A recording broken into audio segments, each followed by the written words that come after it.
এই দিকে তাকাবেন। যে গাছে ফল ধরে সেই গাছের ডালটা নিচের দিকে না উপর দিকে, জোরে বলুন। বেশ, যারা ভক্ত হয় তাদের ভাবটি কেমন হয়?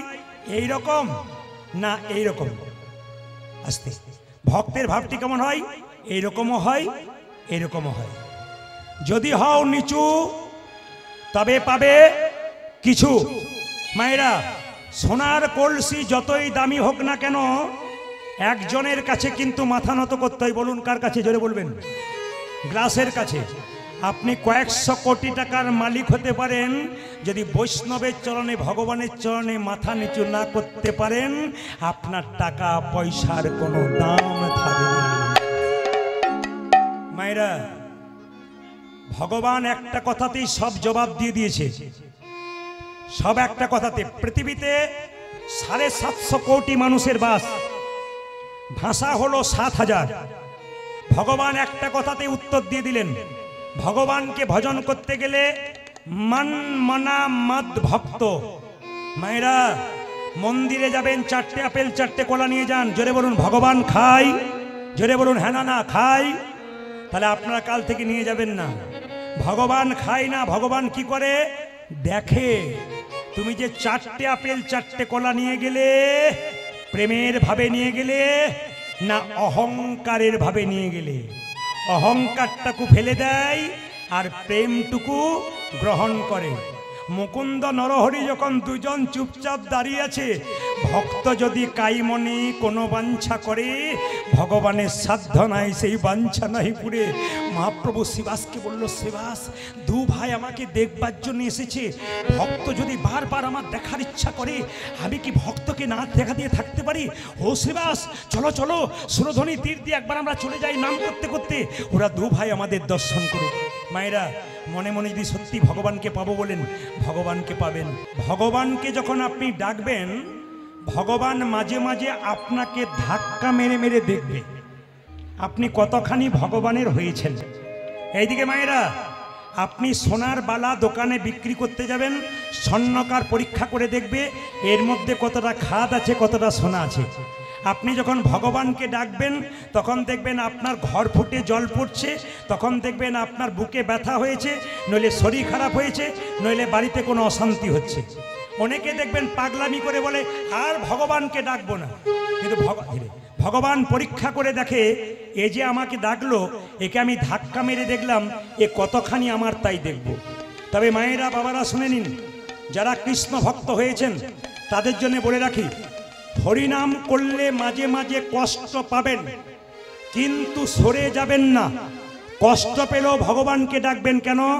আমাকে অনেকে প্রশ্ন করে, প্রদীপ বাবু, কত মস্তান রাস্তা দিয়ে পেরিয়ে যাচ্ছে, বুক ঠুকে ঘুরে বেড়াচ্ছে, বুক ফুলিয়ে ঘুরে বেড়াচ্ছে, এদের কোনো রোগ নাই, জ্বালা নাই, লোক ঠকাচ্ছে, মারছে, ধরছে, এদের কিছু হচ্ছে না। যারা কৃষ্ণ ভক্ত তাদের এত কষ্ট হয় কেন? আমি তাদেরকে একটা উত্তরেই শেষ। কি? ভগবান মানুষের জন্মের পর দুটো করে কলসি দিয়েছে, একটা পাপের কলসি, একটা পুণ্যের কলসি। যে মস্তানি করছে, লোক ঠকাচ্ছে, ওর পাপের কলসিটা কোনো পূর্ণ হয় নাই। পূর্ণ হয়ে গেলে ভিখারির মতো রাস্তায় তাকে ঘুরে বেড়াতে হবে। আর আপনি যে কীর্তন করছেন, হরিনাম করছেন, আপনার পুণ্যের কলসিটা কোনো পূর্ণ হয় নাই। যখনই পূর্ণ হয়ে যাবে, পরমানন্দ গোবিন্দের চরণ লাভ করে আনন্দময় জীবন যাপন করুন। এইবার সবাই লক্ষ্য করুন, দু ভাই দাঁড়িয়ে আছে, তাকাবেন, দু ভাই দাঁড়িয়ে আছে। শ্রীবাস বলল, প্রভু, মুকুন্দ আর নরহরি দাঁড়িয়ে আছে, কি বলবো বলুন? দুজন আশীর্বাদ পাবার জন্য এসছে। শ্রীবাসকে মহাপ্রভু বলল, শোনো শ্রীবাস, বলে দাও, ওদের মধ্যে যে ছোট ভাই, সে আমার সঙ্গে সারা জীবন কীর্তন করবে, আমার সঙ্গে থাকবে। আর যে বড় ভাই, তাকে বলে দাও, সে আমার 100 জন্ম কৃপা পাবে না। ও মায়েরা, শ্রীবাস এসে বলল, তোমাদের মধ্যে ছোট ভাইকে? আমি গো। কি নাম? আমার নাম নরহরি। তোমার জন্য প্রভু বলেছে তুমি সারা জীবন প্রভুর সঙ্গে থাকবে, হরিনাম করবে। বড় ভাই বলল, আমার জন্য কি বলেছে? তোমার জন্য প্রভু বলেছে তুমি 100 জন্ম কৃপা পাবে না, তুমি 100 জন্ম কৃপা পাবে না, তুমি 100 জন্ম গৌর কৃপা পাবে না, 100 জন্ম গৌর কৃপা পাবে না। যদি আপনাকে কথা কেউ বলে 100 জন্ম কৃপা পাবে না, মন খারাপ হয়ে যায় না? কিন্তু মুকুন্দ সরকার যখনই শুনলো শ্রীবাসের কাছ থেকে 100 জন্ম গৌর কৃপা পাবে না, তখন নাচতে শুরু করেছে, জয় গৌর। শ্রীবাস মনে মনে ভাবছে লোকটার মাথা খারাপ হয়ে গেল, 100 জন্ম কৃপা পাবে না বলে নাচতে শুরু করেছে পাগলের মতো। শ্রীবাস জিজ্ঞেস করছে, তোমাকে যে বললো 100 জন্ম কৃপা পাবে না, তুমি গৌর গৌর বলে নাচতে শুরু করেছো, আমি হলে তো বিষ খেয়ে আত্মহত্যা করতাম। শ্রীবাস বলছে। মুকুন্দ বলছে, শোনো শোনো শ্রীবাস, প্রভু যদি বলতো কোনো জন্মে সঙ্গ পাবে না, কোন জন্মে সঙ্গ পাবে না, তাহলে না হয় আমি বিষ খেয়ে আত্মহত্যা করে দিতাম, না হলে আমি বেশি খেয়ে আত্মহত্যা করে দিত। প্রভু বলেছে 100 জন্ম কৃপা পাবো না, কৃপা পাবো না, 100 জন্ম না হয় গৌর গৌর বলে কেঁদে বেড়াবো, আমি কেঁদে বেড়াবো। যখন 100 জন্ম পেরিয়ে যাবে, পেরিয়ে যাবে 101 জন্মে প্রভুর সঙ্গ আমি এক জন্মে প্রভু সঙ্গ পাবো, 1 জন্মে প্রভুর সঙ্গ তো একই জন্মে প্রভুর সঙ্গ পাবো। 100 জন্ম কেঁদে বেড়াবো, 1 জন্মে প্রভুর সঙ্গ পাবো। আমি এক জন্ম কেঁদে বেড়াবো, 101 জন্মে প্রভুর সঙ্গ ওই পাবো, আমি 100 জন্মকে দেবে 101 জন্মে প্রভু সঙ্গ পাবো, 100 জন্মকে দেবে 101 জন্মে প্রভু সঙ্গ পাবো, একই জন্মে প্রভুর সঙ্গ পাবো। বাবা 3 ঘন্টার কীর্তন শুনতে সে কতজনের হাঁটু ব্যথা হয়, কতজনের কোমর ব্যথা হয়, ধৈর্যচ্যুত হয়। এরা বসে বসে আজকে শিখে নিক। মুকুন্দ সরকার বলছে 100 জন্ম গৌর বলে কাঁদবো, 101 জন্মে তো কৃপা পাবো। এর থেকে কি শিখে যাচ্ছেন? শুধু কীর্তন শুনলে হবে না, শিখে যেতে হবে। কি শিখছেন? কেউ যদি ধৈর্য ধরে ভগবানকে ডাকতে পারে, নাম শুনতে পারে, তার জীবনে লাভ হয়।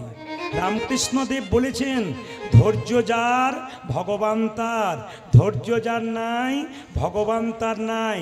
মায়েরা বাড়িতে সবজি কাটবেন, চঞ্চল হয়ে গেলে আঙুল কেটে যাবে। রান্না করবেন, 2 বার নুন দিয়ে ফেলবেন, বাড়ির লোকের কাছে গাল খাবেন। দাদা ভাইয়েরা যারা চঞ্চল, তাদের জীবনে কোনো উন্নতি নাই। মহাভারত কি বলল? যারা চঞ্চল তারা দুর্যোধনের লাইনের লোক, আর যারা স্থির তারা যুধিষ্ঠির মহারাজের দলের লোক।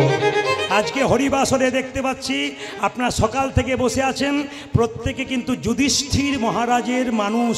কারণ আপনারা যদি স্থির না হতে পারেন, এরকম করে কীর্তন শুনছেন, গৌর গোবিন্দের কৃপা তো আপনাদের আগে হয়ে যাবে।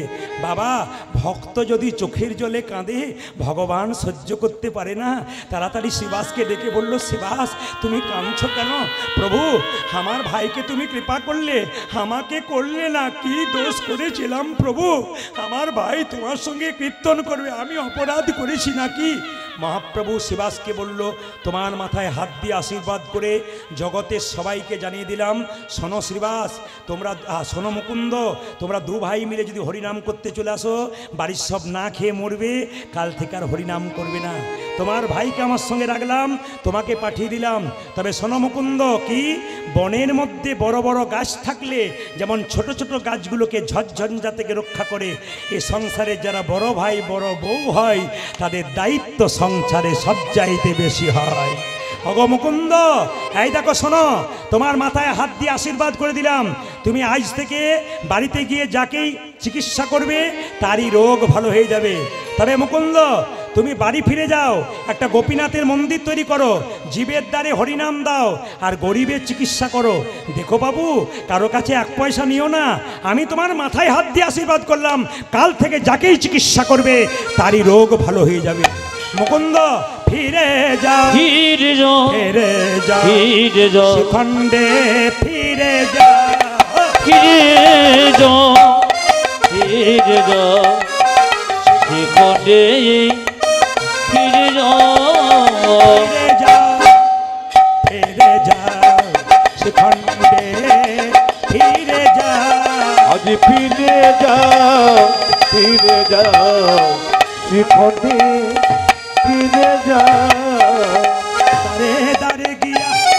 চরণে ধরিয়া তুমি দরে দরে গিয়া চরণে ধরিয়া দারে দারে গিয়া চরণে ধরিয়া ও তুমি দাঁড়ে দাঁড়ে গিয়া চরণে ধরিয়া হরিলাম বিলাম তুমি দরে দরে গিয়া চরণে ধরিয়া হরে না বীর ফিরে যাও ফিরে যাও শিখরে ফিরে যাও ফিরে যাও ফিরে যাও শিখরে ফিরে যাও আমার মহাপ্রভুর আজ্ঞা পাইয়া মুকুন্দ চলিলা মুকুন্দ চলিলা আমার মহাপ্রভুর আজ্ঞা পাইয়া মুকুন্দ চলিল মুকুন্দ চলিল মহাপ্রভুর আজ্ঞা পাইয়া মুকুন্দ চলিলা মুকুন্দ চলিলা ওই আমার মহাপ্রভুর আজ্ঞা পায়া মুকুন্দ চলিলা মুকুন্দ চলিলা শিখণ্ড গ্রামেতে আমি সেখান গ্রামেতে আছি শিখণ্ড গ্রামেতে আসি আজ শ্রীখণ্ড গ্রামেতে আছি উপনীত হইলা উপনীত হইলা আমি সেখান গ্রামেতে আছি উপনীত হইয়া উপনীত হইয়া বল বল হরি বল বলো বলো হরি বল বল বল হরি বল বলো বলো হরি বল দেখুন কীর্তনের ফাঁকে ফাঁকে কত সুন্দর শিক্ষা আছে, বাস্তব শিক্ষা। তাকাবেন আমার দিকে। মুকুন্দ সরকার বাড়ি ফিরে এলো, মন্দির তৈরি করে দিল। আপনারা যারা কীর্তন শুনে বাড়ি যাবেন তাদের কাছে নিবেদন রইল, যারা নতুন বাড়ি তৈরি করবেন, মন্দির করবেন, তাদের জন্য একটা সুন্দর কথা বলে যাই। আমার কথা নয়, এই কথাটি হচ্ছে খনামা, খনার বচন।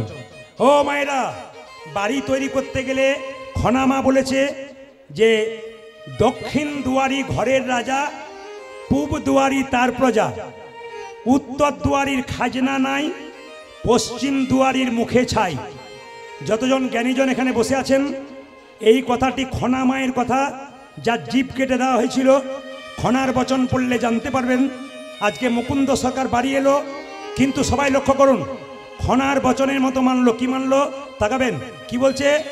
বলছে দক্ষিণ দুয়ারি ঘরের রাজা, পূব দুয়ারি তার প্রজা, উত্তর দুয়ারির খাজনা নাই, পশ্চিম দুয়ারির মুখে ছাই। যদি বাড়ি কোনোদিন কেউ করেন, তবে দরজাটা দক্ষিণ দিকে করলে আপনার ঘরটা রাজার ঘর হয়ে যাবে। কারণ দক্ষিণ দিকে কোনো ঝঞ্ঝা নাই, সবসময় সুসুর করে সুন্দর হাওয়া দেয়। যদি দক্ষিণ দিকে কেউ না করতে পারেন, তবে খনামা বলেছে পূব দুয়ারি তার প্রজা, না পারলে পূব দিকে করো। উত্তর দিকে দরজা করলে খাজনা দেবার পয়সা থাকে না, অভাব বেড়ে যায়। পশ্চিম দুয়ারের মুখে ছাই, তার মানে পশ্চিম দিকে দরজা করলে কি হয় মা? ঝড়ঝঞ্ঝা পাবার সুযোগ থাকে। আবার তাকাবেন, বাড়ি তৈরি করেছেন, মন্দিরটা কোথায় করবেন? বাড়ির ভেতরে মন্দির কোথায় করবেন? যে যেখানে বসে শুনে রাখুন, ঈশান কোণে বাড়িতে মন্দির করতে হয়। ঈশান কোণ কাকে বলে? পূর্ব উত্তর কোণটাকে ঈশান কোণ বলা হয়। সাবধান থাকবেন, যতজন কীর্তন শুনতে এসছেন, বাণীগুলো শুনে নেবেন, জীবনে ব্যবহার করবেন, শিখবেন। যদি কেউ ঈশান কোণে কোনোদিন বাথরুম পায়খানা করে, আমার কথা নয়, বড় বড় জ্যোতিষ পণ্ডিতরা বলছেন, যদি কেউ বাড়ি তৈরি করে ঈশান কোণে বাথরুম পায়খানা করে ফেলে, তবে জেনে নেবেন তার বাড়িতে বেশ কয়েক বছরের মধ্যে একজন আত্মহত্যা করতে চলেছেন। তাই বারবার বলবো, অনেকে প্রশ্ন করতে পারেন, প্রদীপ বাবু আমার বাড়িতে ঈশান কোণেই পায়খানা ঘর, তাহলে এখন করব কি? আমার তো জায়গা নাই। জ্যোতিষ বন্ধু আমার প্রচুর আছে, তাদের সঙ্গে প্রায় দিন আমার আলোচনা হয়। বললাম তাহলে কি করা যায়? বললেন জ্যোতিষশাস্ত্র বলেছে যদি বাথরুম পায়খানা বাই চান্স আপনার ঈশান কোণে হয় তবে আপনি এক বাটি লবণ দোকান থেকে কিনে এনে টাটকা লবণ ঈশান কোণে বাথরুমের কোনো এক জায়গায় রেখে দেবেন, প্রতি মাসে মাসে একবার করে পরিবর্তন করে নেবেন। আপনি যে রান্না করবেন রান্নাঘরটা কোন ঘরে হবে? অগ্নিকোণ, পূর্ব দিকে মুখ করে রান্না করবেন। যখন বাড়িতে শোবেন জ্যোতিষশাস্ত্র বলল দক্ষিণ দিকে মাথা করে শুতে হয়, উত্তর দিকে পা করে শুতে হয়।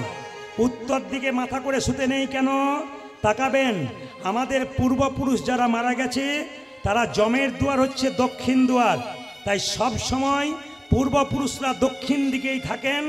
দক্ষিণ দিকে পা করে শুলে পূর্বপুরুষদেরকে অপমান করা হয়। দক্ষিণ দিকে পেছন করে কেউ বাথরুম বসলে পূর্বপুরুষকে অপমান করা হয়। এই জন্য মাথায় রাখবেন, এক দক্ষিণ দিকে মাথা করতে পারেন, এক পূব দিকে মাথা করতে পারেন, উত্তর দিকে মাথা নয়। হিসাব বলে দিলাম, মুকুন্দ সরকার একটা গোপীনাথের মন্দির তৈরি করলো, যাকে চিকিৎসা করছে তারই রোগ ভালো হলো। সেই সময় বাংলার একজন নবাব ছিল মালদাতে, যদি কেউ যান মালদা, আমি প্রতিনিয়ত মালদাতে গান করি। মালদার গৌর বলে একটা জায়গা আছে, ওখানে একজন নবাব ছিল মুসলমান, তার নাম হুসেন শাহ। তার পেটে একবার যন্ত্রণা হলো, একজন বলল নবাব তোমার পেটের যন্ত্রণা কেউ ভালো করতে পারলো না, একজন ভালো করতে পারবে। বলে কে পারবে? শ্রীখণ্ডে যদি মুকুন্দ কবিরাজের বাড়ি যেতে পারো, তবে শর্ত আছে। কি? গরিবের চিকিৎসা করে, বড় লোকের করে না। নবাব বললো তাহলে আমি কি করে যাব? তুমি হুসেন ফকির সেজে যাও, তোমাকে যেন কেউ চিনতে না পারে।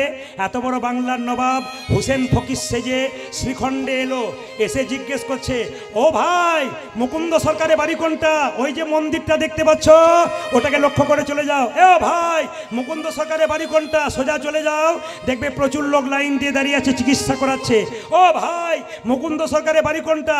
আর একজন বলছে না না, যত এগিয়ে যাবে খোল করতালের শব্দ পাবে, ওটা মুকুন্দ সরকারের বাড়ি। মায়েরা, এত বড় বাংলার নবাব হুসেন শাহ ফকির সেজে কেউ যেন চিনতে না পারে এরকম করে দাঁড়িয়ে আছে। সবাইকে বলল বাবা আমাকে একটু জায়গা করে দাও, আমি ফকির মানুষ, আমার পেটে বড় যন্ত্রণা। সবার মায়া হলো, সামনে দাঁড় করিয়ে দিল। মুকুন্দ সরকার তখন তুলসী পত্র দিয়ে গোবিন্দের চরণ সেবা করছে। যে যেখানে বসে আছেন মন দিয়ে শুনে নিন, একবারে দামি কথা। অ্যাপেলো, চেন্নাই, ব্যাঙ্গালোর, ভেলোর ডাক্তার দেখাতে যান, প্রদীপ পালের কথাটা মিলিয়ে নেবেন। ডাক্তারবাবুর টেবিলের দিকে তাকাবেন, কৃষ্ণের ছবি। যে জাতির ডাক্তার সেই জাতির ভগবানকে তারা ভজনা করে। আমি একবার গিয়েছিলাম, একজন ডাক্তারকে দেখাচ্ছিলাম, উনি দেখলাম টেবিলে কৃষ্ণের ছবি রেখেছেন, অথচ সব চাইতে বড় ইউরোলজি 201টা ইউরোলজি চেন্নাই হসপিটালে, তার মধ্যে 1 নম্বর জায়গায় ফরেন কান্ট্রি থেকে পাস করে এসেছে, আমেরিকা থেকে পাস করে এসেছে। সেই ব্যক্তি চিকিৎসা করবার আগে কৃষ্ণের চরণে তুলসী পত্র দিয়ে চিকিৎসা করছে। লজ্জা লাগা উচিত আমাদের। একটু MA পাস করে হাত তুলতে লজ্জা করে, ঘৃণা হওয়া দরকার। শিখে নিন ওদের কাছ থেকে, ওরা কি করলেন আর আমরা কি করলাম। অনুকূল ঠাকুর এত বড় হলো কেন? দীক্ষা কারো কাছে নেয় নাই, তার মায়ের কাছে নিয়েছিল। স্যার আইজাক নিউটন এত বড় বিজ্ঞানী, ভগবান বিশ্বাস করেছিল। আইনস্টাইন বিখ্যাত বিজ্ঞানী, জীবনে আমিষ খায় নাই, চিরকাল নিরামিষ খেয়েছে। সচিন টেন্ডুলকরের ওপরে একজন ব্যাটসম্যান হয়ে গেল, তার নাম বিরাট কোহলি। যারা পড়াশুনো করছেন দেখছেন তারা দেখে নেবেন, বিরাট কোহলি এবং অনুষ্কা স্বামী স্ত্রী দুজনে মিলে নিরামিষ খায়। অনেকে বলে নিরামিষ খেলে দুর্বল হয়ে যাবে, ওদের কাছে শিখে নিন, নিরামিষ খেয়েও পৃথিবীর 1 নম্বর ব্যাটসম্যান হয়ে গেল, যার হাতের জোরে বারবার 6 মারতে পারে। ভুল সিদ্ধান্ত নেবেন না, ঠিক সিদ্ধান্ত নেবেন। কেন? নিরামিষ খাবার জন্য শরীরটা তৈরি হয়েছে, আমিষ খাবার জন্য নয়। যে যত খায়, যে যত ভোগী সে তত রোগী, আর যে যত ত্যাগী সে তত নিরোগী। মায়েরা, নবাব হুসেন শাহ যেই না দাঁড়িয়ে আছে, মুকুন্দ সরকার গাইছে আর নবাব শুনছে। আহ কি সুন্দর গাইছো, মুকুন্দ গাইছে। ওগো প্রভু, আমি তোমাকে সোনার মন্দির তৈরি করে দিতে পারলাম না, মন মন্দিরে রাখবো। নবাব শুনছে আর মুকুন্দ গাইছে, আমার মন মন মন্দিরে তুমি মদন মোহন দাঁড়াবে গো আসি ডাকিয়া। তুই আমার মন মন্দিরে মদন মোহন দাঁড়াবে গোসি ডাকিয়া। মন মন্দিরে মদন মোহন দাঁড়াবে গো আসি ডাকিয়া। ওই আমার মন মন্দিরে মদন মোহন দাঁড়াবে বুয়াতি ডাকিয়া। কান্দিয়া কান্দিয়া তব নাম লইয়া, আমি কাঁদিয়া কাঁদিয়া তব নাম লইয়া। কান্দিয়া হরি বল।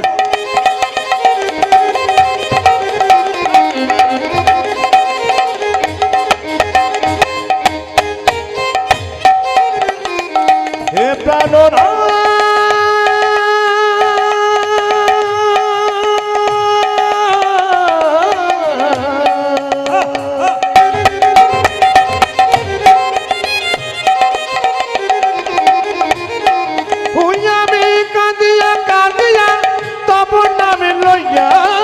জলেব ভাষায়া, আমি কাঁদিয়া কাঁদিয়া তব নাম লইয়া।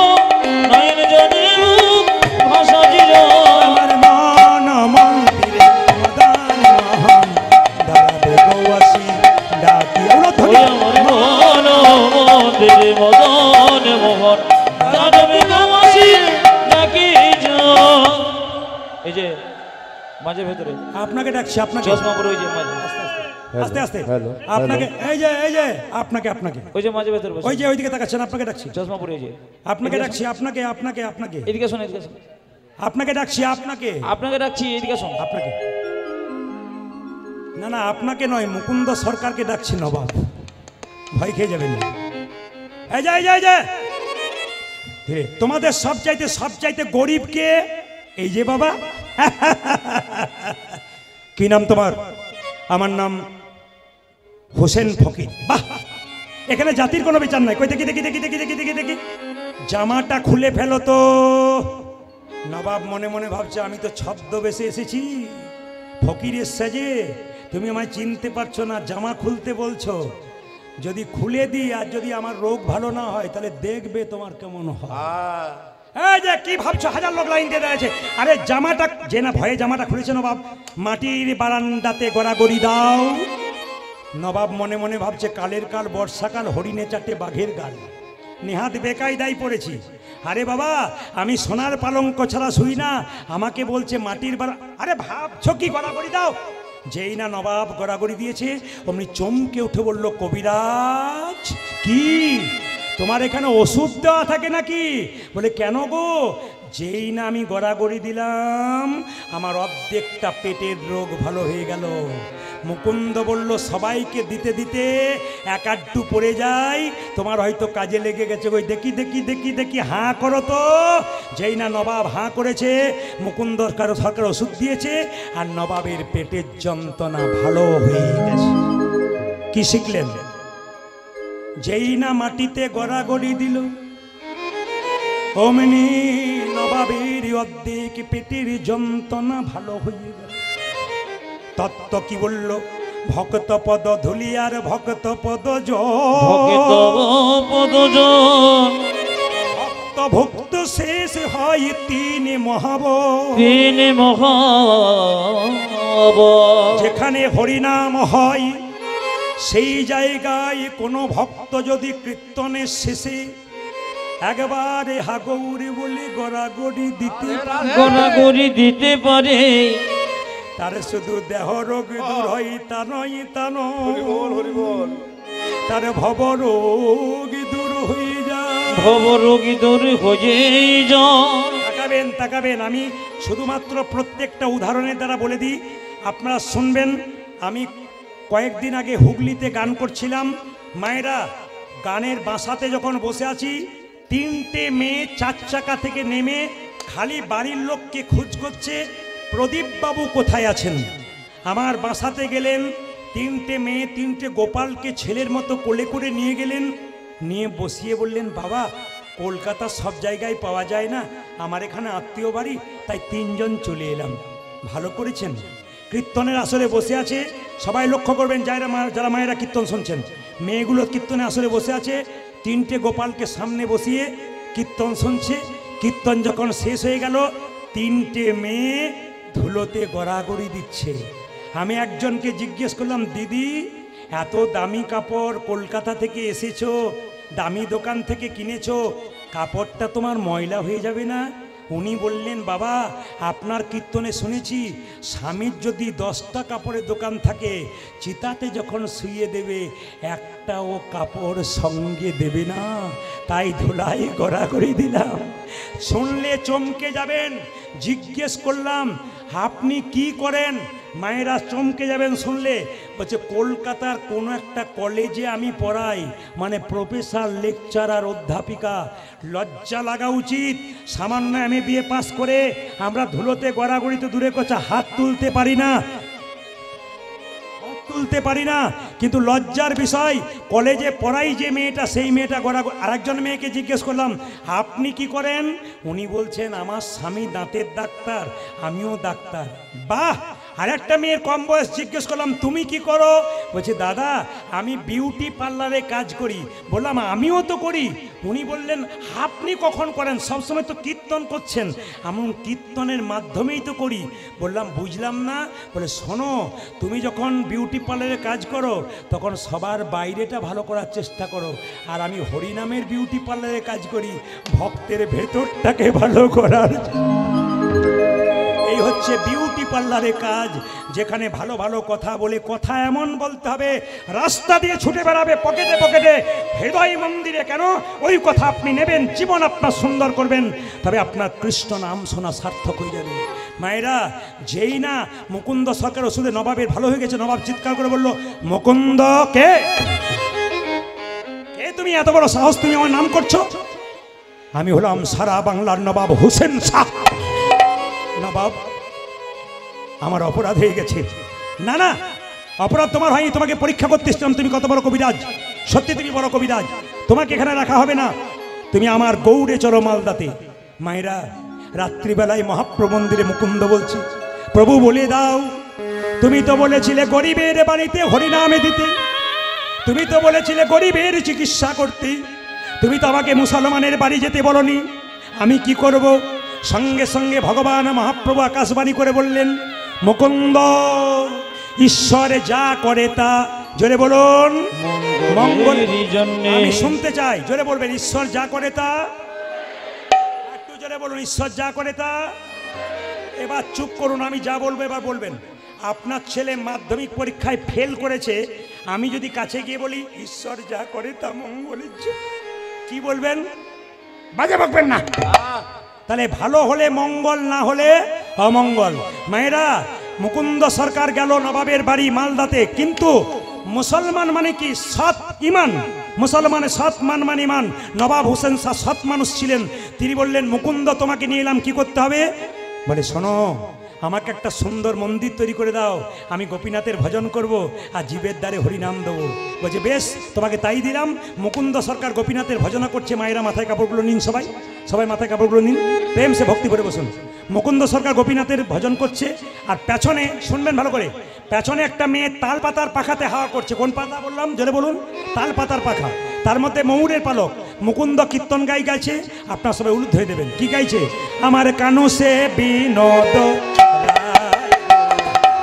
কানু সে বিনোদ, ওই আমার কানো সে বিনোদ রায় গো, কানো সে বিনোদ রায়। আমার কানুতে বিনোদ রায় গো, আমার কানুতে বিনোদ রায়। বিনোদ চূড়াই বিনোদ বরিহা, আজ বিনোদ চূড়া বিনোদ বরিহা। বিনোদ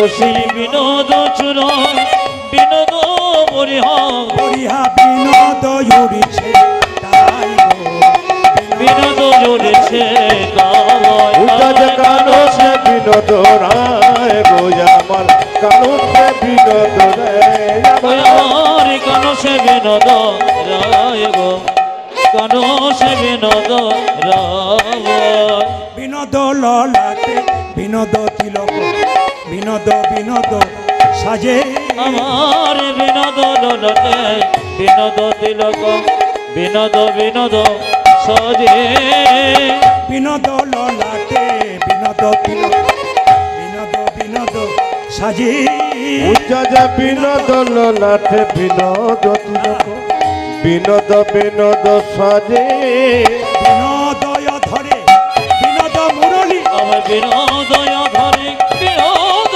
মুরলী বিনোদয় ধরে বিনোদ মুরলী উজাজ বিনোদ যদে বিনোদ মুরলী বিনোদ বিনোদ বাজে গো। বাজে বিনোদ বিনোদ বাজে আমার কান সে বিনোদ রায় গো কান সে বিনোদ তুই রায় আমার কানুতে বিনোদ রায় গো আমার কানুতে বিনোদ রায়